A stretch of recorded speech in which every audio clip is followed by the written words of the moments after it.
Uh, Hello everyone. I am Prasanth Mukhopadhyay. I have taken your PED class or electronics and drives. In the last class, we have discussed about thyristors, its structure, operation, characteristics, and turn-on methods.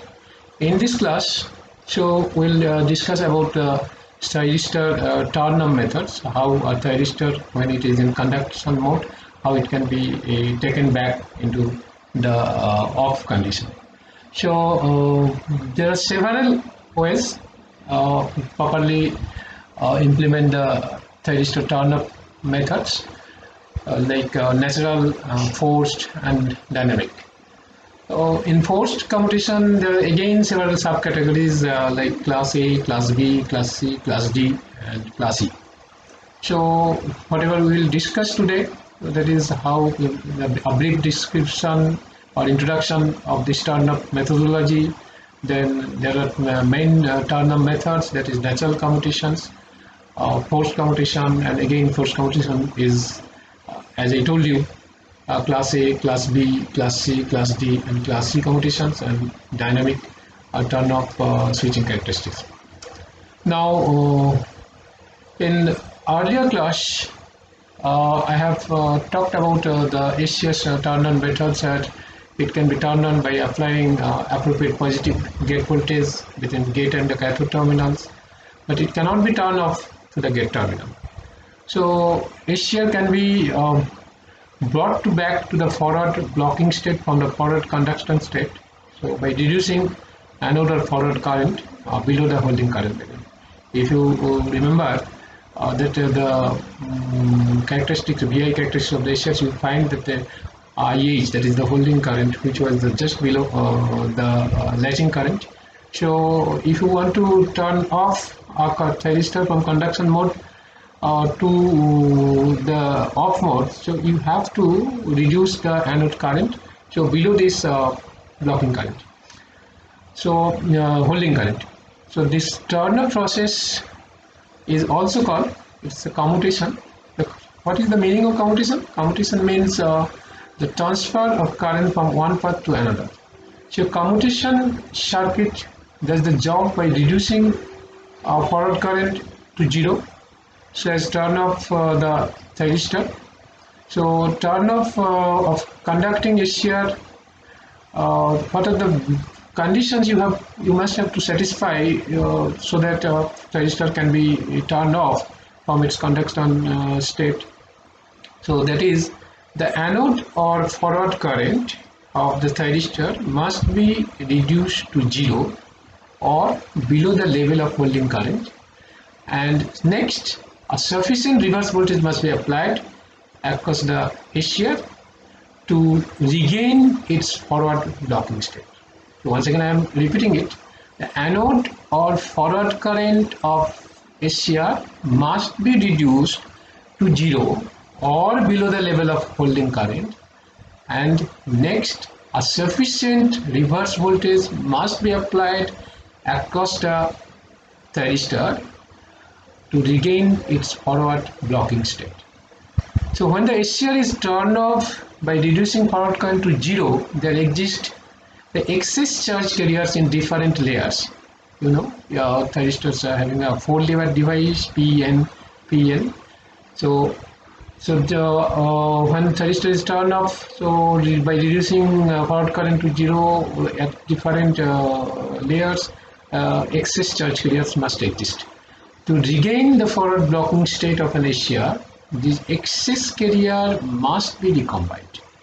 Therefore, this recombination process is accelerated by applying a reverse voltage across the thyristor. So, how to recombine this excess carrier which is lying in between the different in different layers? So, to recombine these excess carriers, so extra voltage, excess recombination process can be completed by applying a reverse voltage across the SCR. So SCR turn-up methods, the reverse voltage which causes this the turn off of thyristor, that is commutator thyristor, is called the commutation voltage.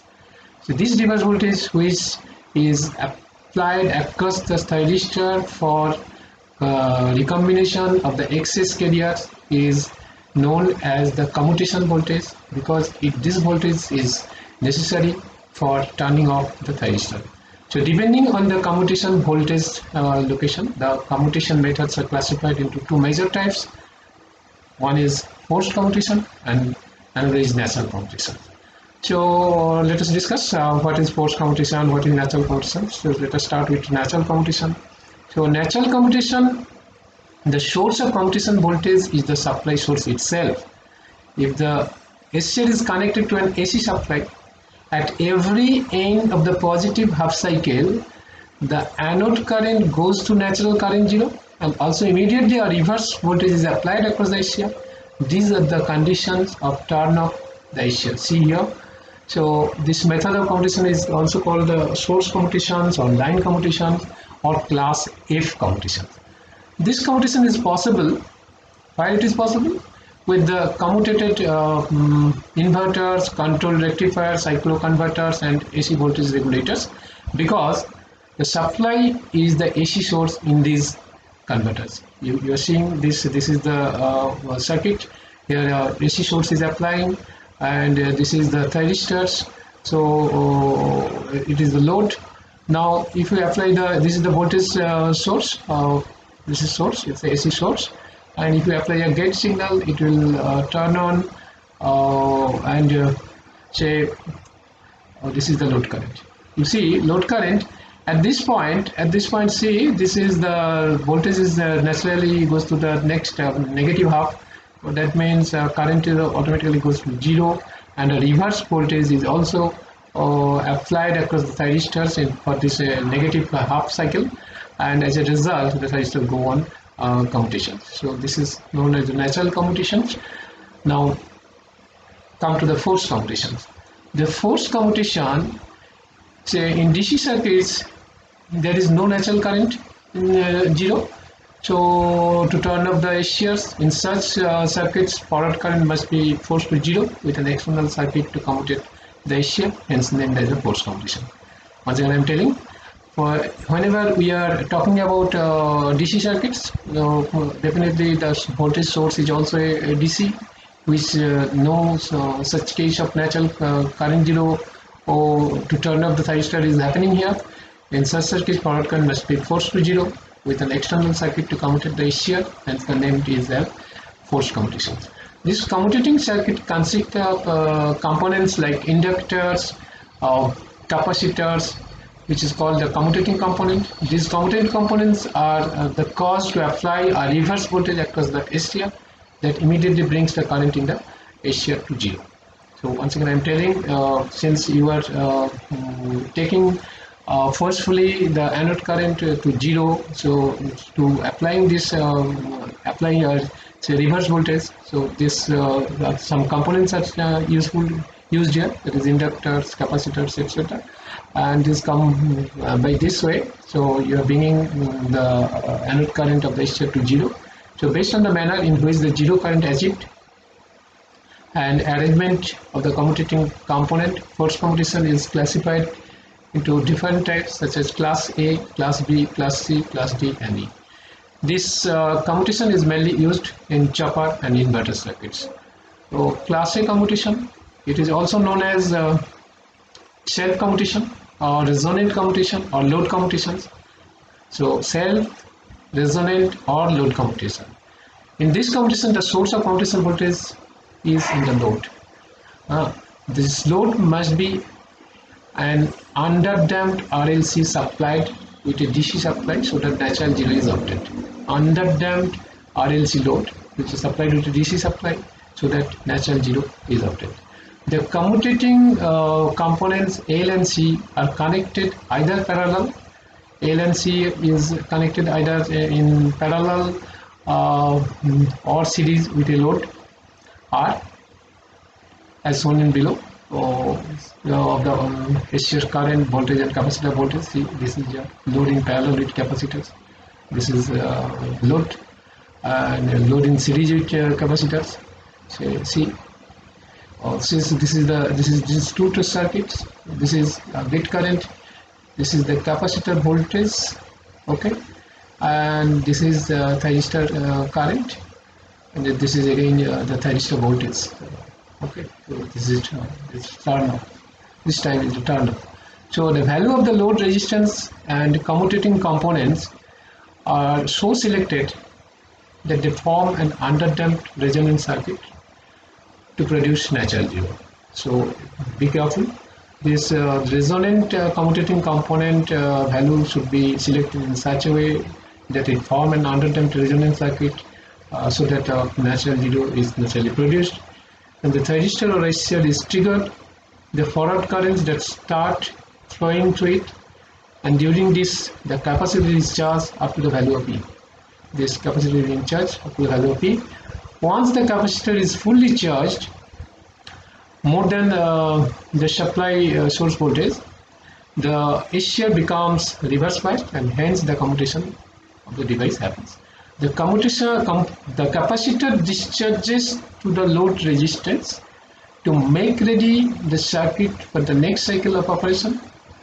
The time for switching off the SCR depends on the resonant frequency, which further depends on the inductor and the capacitor components. I'm telling once again, once the capacitor is fully charged, the SCR becomes reverse biased, because a fully charged capacitor will behave like it's a the open circuit. The capacitor capacitor then discharge to the load resistance to make ready the circuit for the next cycle of the operation.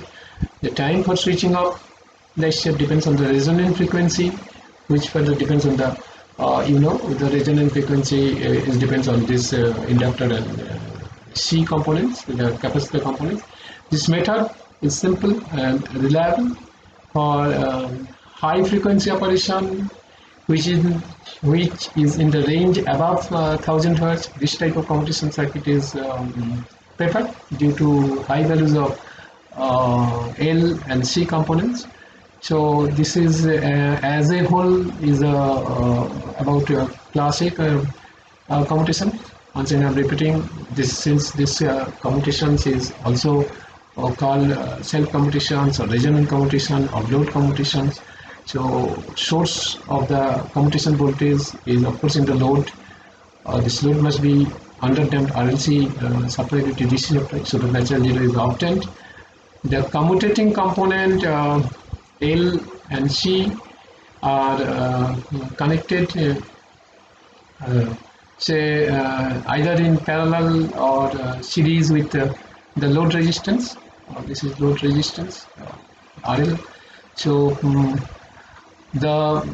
here we are seeing the waveform, voltage waveform, capacitor voltage waveform. This is the gate current, this is the thyristor current, and this is the thyristor voltage, and this is the time of zero, because this voltage, reverse voltage is required to make this thyristor current zero. So that's this time is called the turn-up value. So turn-up time. The value of the load resistance and the commutating components are selected in such a way, so it's form a underdamped resonance circuit, so that produce natural zero circuit to produce natural zero. So SCR is triggered. When SCR is triggered, the forward circuit again forward circuit starts flowing through it, and during the capacitor it is charged up to the value of E. Once the capacitor is fully charged, SCR becomes reverse biased, and commutation of the device, hence the commutation of the device, the capacitor discharges to the load resistance and make ready the circuits for the next cycle of operation. The time of switching off the SCR depends on the resonant frequency and further depends on the L and C. So this method is simple, reliable for high frequency operation, which is in the range of 1000 Hertz. This type of commutation circuit is preferred due to high values of load and L and C component, that is inductor and capacitor here. So this is it. This is depending on this L and C. So this is done. Okay, so that's all about your class A commutations. So now we will discuss about class B commutations. It is also a cell commutations. In this commutation, HCFC is achieved automatically by the commutating component inductor and capacitor A and C. Once HCL is turned on, actually LC circuit is it's a resonating circuit, resonant circuit. So this commutation process is achieved. There are 4 modes of operations. Initially, at mode 1, actually what we are finding, a supply voltage VDC, as it is told, if its value is E. So this value voltage is applied, and the capacitor charges with its upper plate positive and lower plate negative up to the supply voltage. If I told you, if the supply voltage value VDC can be E, then it will be, the mode of operations will be say E positive, then L, say C, say load, and V negative. Okay, so this is like this one, this path.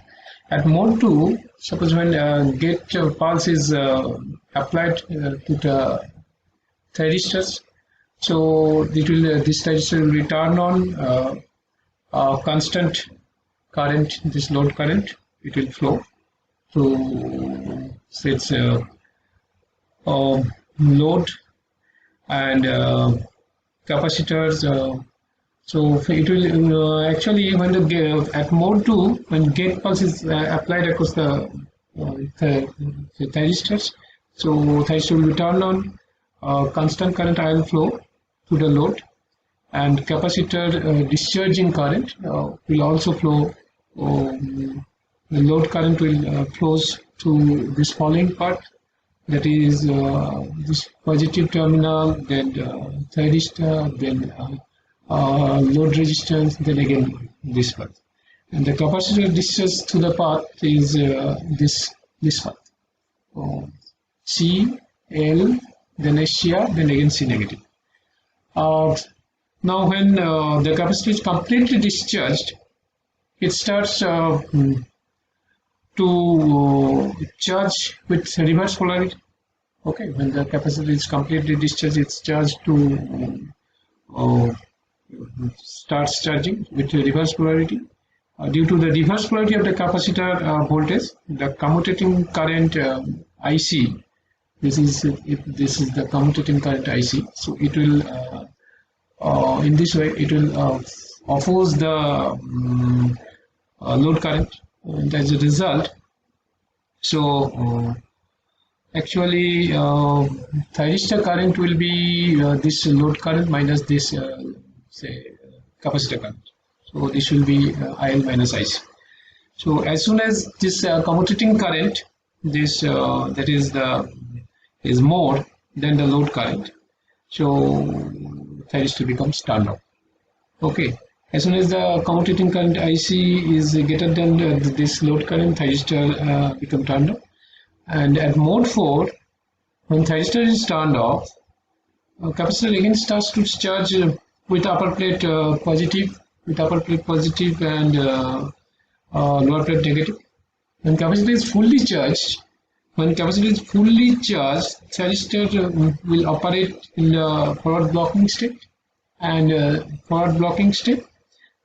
it will be turned on with a trigger pulse if it is applied in this way. So this total phenomena is say explained here in this waveform. This is the gate voltage waveform. This is load current.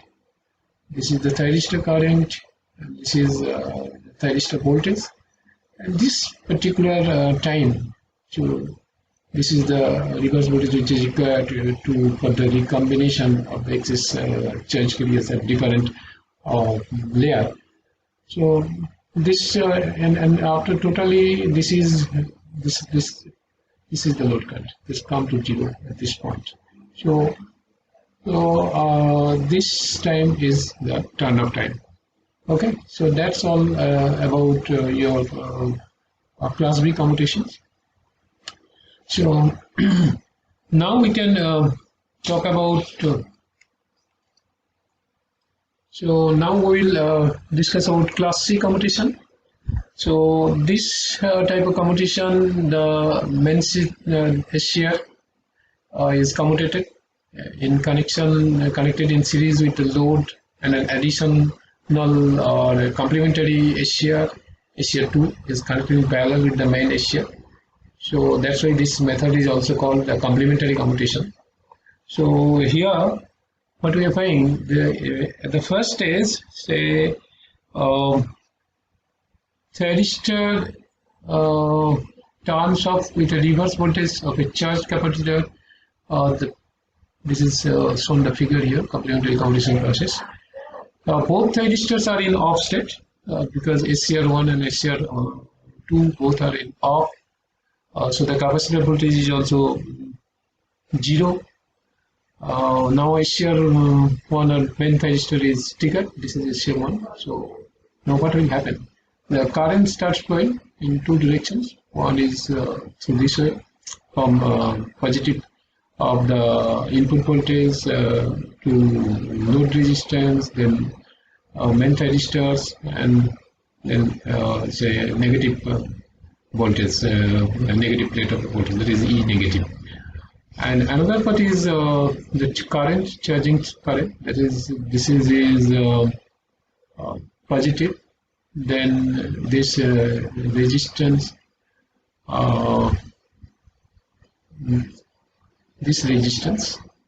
then positive C, then negative C, then again SCR1, then this part. So this is another part. And in the second case, the capacitor, in that case, the capacitor is charged fully with the supply voltage, it is E. In this mode 2, so SCR2 is trigger, this one. So this when it is triggered, this thyristor is on and simultaneously negative polarity. How it is called? Negative polarity, because this is another current, this path, and another is this path. So if you see, this is thyristor capacitor negative polarity is being connected to the thyristor 1 anode. So that is thyristor 1 is in the reverse bias condition, and automatically it will be off. It will turn off. So as a result, what will happen? Now the capacitor starts say charging with reverse polarity through this path. This E positive, then load, then this one is C positive, C negative, then thyristor 2, then this one.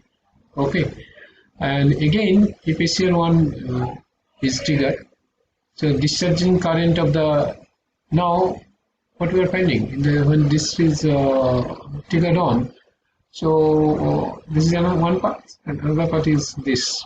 Okay, this. So now it is when we'll say if we SCR1 is turned, now capacitors, this part is slow, this now come to this point. When the SCR2 is triggered, this SCR is turned on, and simultaneously negative polarity is applied across the thyristor 1. So reverse voltage across thyristor 1 immediately turn off the thyristor 1. Now capacitor starts charging with the reverse polarity through this part, that is E positive, this E positive, load, then C positive, C negative, then thyristor 2, then E negative. Okay. And again, if the thyristor 1 is triggered, so discharging current of the capacitors will turn off the SCR2. Okay, this one, this will be this is positive, this is negative. So as a result, So this discharging current will flow in this case, and this is negative polarity. This is reverse polar, and thyristor 2 will off. Okay, so this is thyristor 2 off, and this commutation is mainly used in single phase inverters with center tap transformer. The McMurray-Bedford inverter is the best example of this commutation circuit. This is very reliable method of commutation and useful for even at frequencies below 1 kilohertz. So once again I am telling you, so this commutation process, so there are also, you can say in this way, 4 modes or operations are there. Initially both thyristor is 1 and 2 are in off state, and voltage across capacitor is also 0.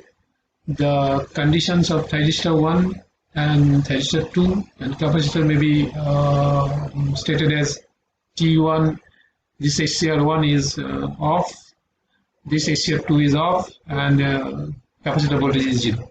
In the second mode, when triggering pulse is applied to thyristor 1, so at this time, so you will find the thyristor 1 will be turned on, and there are 2 currents mainly flowing, namely load current IL and capacitor charging current.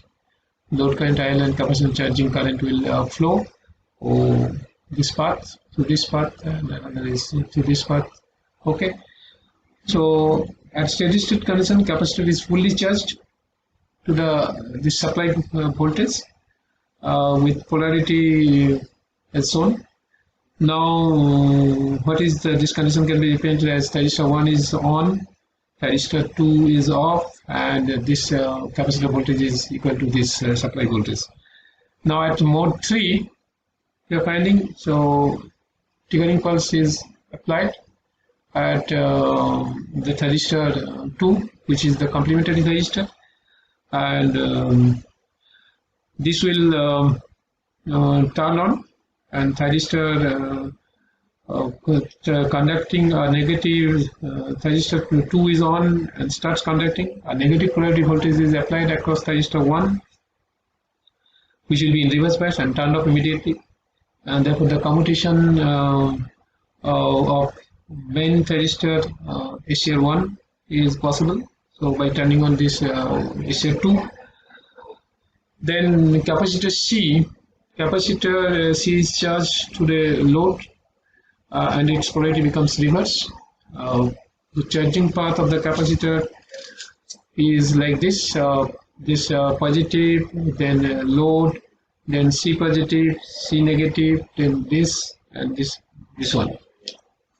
So at the end of this operation, the conditions of thyristor 1 and thyristor 2 and the capacitor as thyristor 1 is off, thyristor 2 is on, and capacitor is of negative supply voltage. At mode 4, again thyristor 1 is triggered and it is on.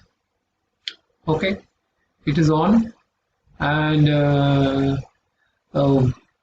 so this thyristor 2 is off automatically immediately as reverse bias voltage is applied across thyristor 2, and the capacitor starts to charge in reverse direction. And at the end of this mode of operation, the condition of thyristor 1 and thyristor 2 and the capacitor will be thyristor 1 is on state, thyristor 2 is off state, and the capacitor voltage is equal to the supply voltage. So this is all about the class C commutations, and this is say the waveform is applicable here as I told you. So in this way, this is gate 1, this is gate 2, this is the thyristor 2, or this is the load current, or this is your thyristor current, and this is your thyristor voltage, and this is the turn up time. Okay, this time, this one, this is the turn up time. So that's all about your class C commutations. So this is used mostly in say McMurray-Bedford inverters, and it can be used even below 1 kilohertz frequency. So that's all about class C commutation, and today we have now we'll talk about class D commutation. This commutation is also called auxiliary commutation because here we use an auxiliary SCR to switch the charge capacitor. So in this main SCR is commutated by the auxiliary SCR. The main SCR with the load resistance from the power circuit, while the diode, inductor, L, and the auxiliary thyristor forms the commutation circuit. So this is your power circuit, and this is your auxiliary circuit, commutation circuit. Okay, this is the circuit diagram for class D commutations. This is your main thyristor, this is the auxiliary thyristors, and these are the components for commutation circuits. Now, when we apply this DC voltage, suppose this VDC equal to E, so both SCR, this main SCR and this auxiliary SCR are in off state, and capacitor voltage is 0. Now, so in order to charge this capacitor, we triggered on this auxiliary SCR, SCR2.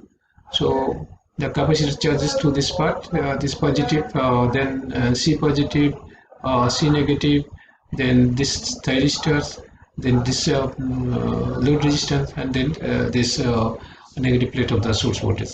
When the capacitor is fully charged, so this SCR, auxiliary SCR becomes turned off because it is when it is pulled off, it behaves like an open circuit. As a result, this auxiliary thyristors will be off, and now if this thyristor, main thyristor is on, triggered on, the current flows in the two direction, one into the load current that is from the part this positive, then this main thyristor, then the load resistance, and then the negative part, and another is the commutation current part. This is C positive, then this main thyristors, then this load inductor, then this diode, and then this to C negative. So as soon as the capacitor completely discharges, its polarity becomes reversed due to the presence of diode. The reverse discharge is not possible because if it is positive, but this is the cathode portion of the diode, so it is not possible to discharge. When SCR2, that is this auxiliary SCR, is again triggered, capacitor starts discharge to this path. This is actually C positive in that case, in this way. That is this part actually fully turned off because no current flow. SCR when capacitor is full, if SCR1 is triggered, the current flows in that I told you. As soon as the capacitor, this discharge current will C positive, auxiliary thyristor, then SCR1, and then C minus, this one.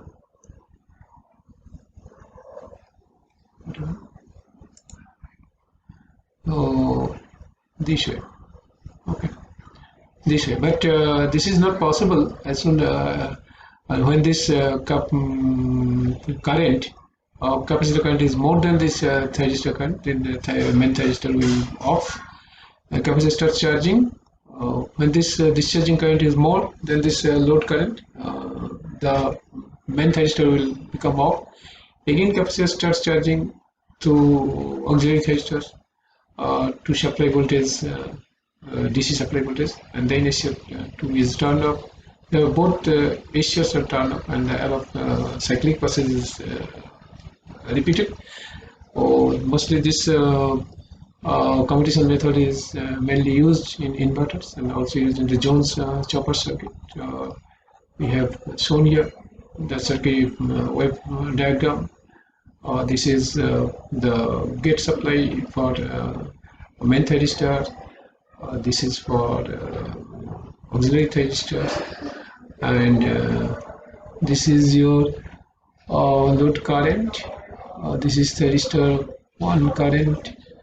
This is thyristor 1 voltage. This is thyristor 2 current. This is capacitor current. So these are depicted, and all this thing is discussed during this discussions of this class C operations. Now class D operations. Now we'll quickly go through class E operation. This is actually external pulse computation, and external pulse source is used to produce the reverse voltage across the thyristor to be turned off. The circuit is shown here. This is the circuit. Now in this circuit, actually this pulse transformer is a very tightly coupled primary. The air gap is very minimal. Commutating pulse, this thyristor is this external pulse is being generated, and commutating pulse designed to tight coupling between primary and secondary of this transformer. Okay. Now the SCR which is to be turned off, the pulse duration equal to the turn off time of the SCR is applied. When SCR is triggered, load current flow through the pulse transformer. See this. Okay. This is the way. Pulse transformer. If the pulse is applied to the primary of the pulse transformer and EMF or voltage is induced in the secondary of the pulse transformer, definitely here it is secondary of the if it is the pulse applied here, so it will be a voltage, it will be induced here. Now this induced voltage is applied across the SCR. This induced voltage is applied across this SCR. Okay. Now and hence the SCR is turned off. The capacitor offers a very low or zero impedance to the high frequency pulse. This capacitor is offering a very low or zero impedance to the high frequency pulse. So this is the circuit, and this is the waveform in general. This is your gate pulse form. This is your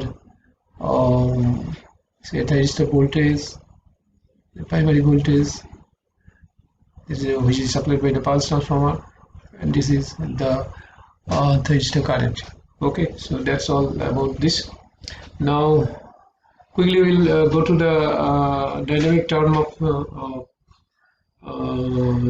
switching characteristics or switching characteristics during turn off. SCR is the transition of an SCR from forward conduction state to forward blocking state is called as turn off or commutation of the SCR.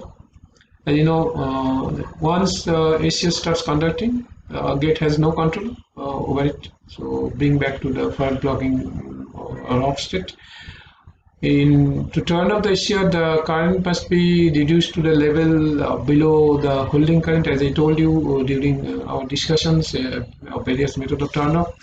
And so turn off to achieve the reducing the forward current to zero or below the holding current level, we must apply the forward voltage immediately after the current zero of SCR. It starts conducting again, and this is until we which turn off is achieved by reducing the forward current to zero, but we apply the forward voltage. If we apply the forward voltage immediately after the current zero of the SCR, it starts conducting again, even without gate triggering. This is due to the presence of, I told you, the excess charge gauge in the 4 layers. Therefore, this is necessary to recombine these charges, and for that we apply reverse voltage.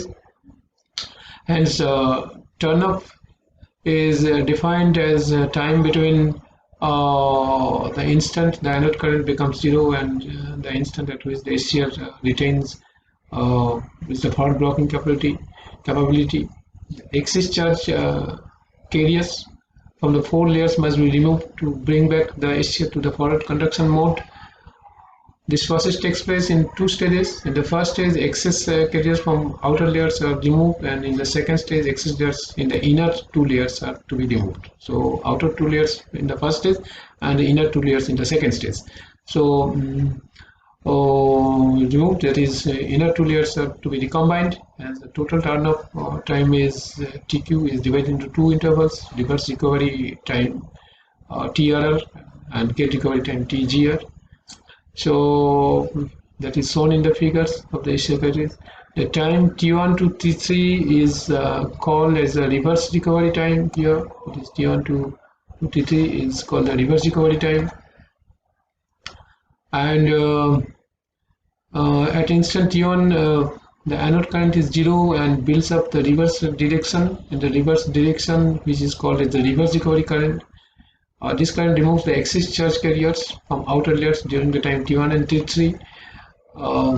At instant T3, junction J1 and J3 are able to block the reverse voltage, but SCR is not yet to block the forward voltage due to the presence of excess charge carrier in the junction J2.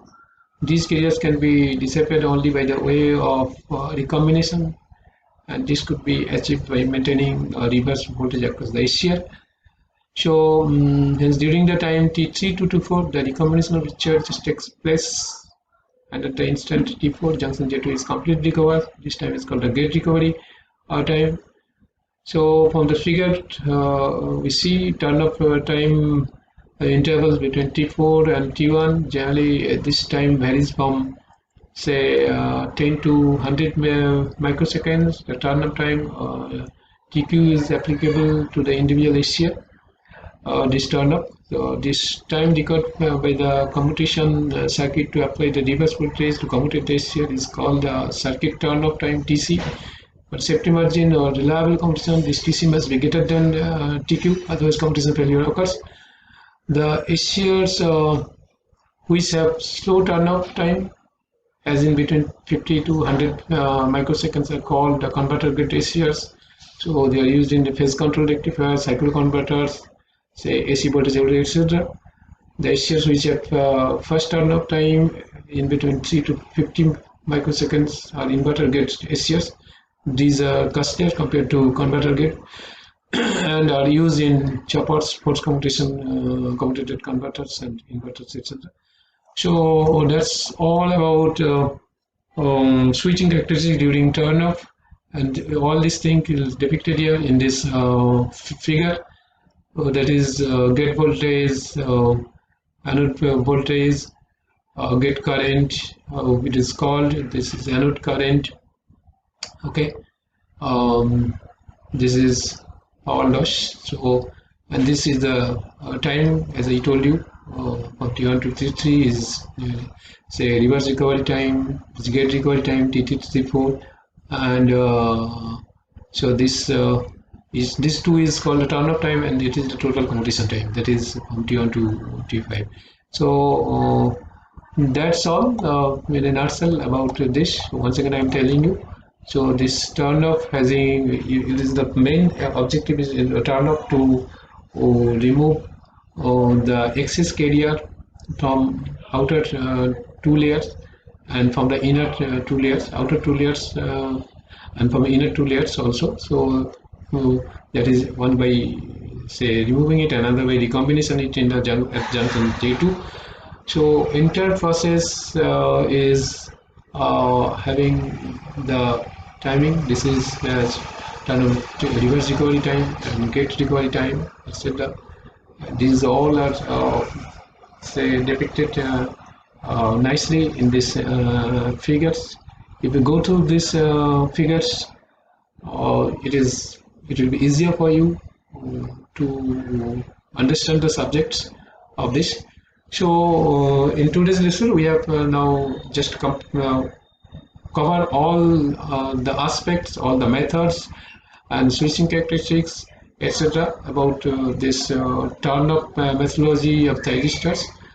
And after say going through these lectures and learning it of your own, If you find any difficulties, you may contact me. So, as I told you in my first lecture, my contact number, email ID, WhatsApp number, everything is given. So I think it will be understandable for you.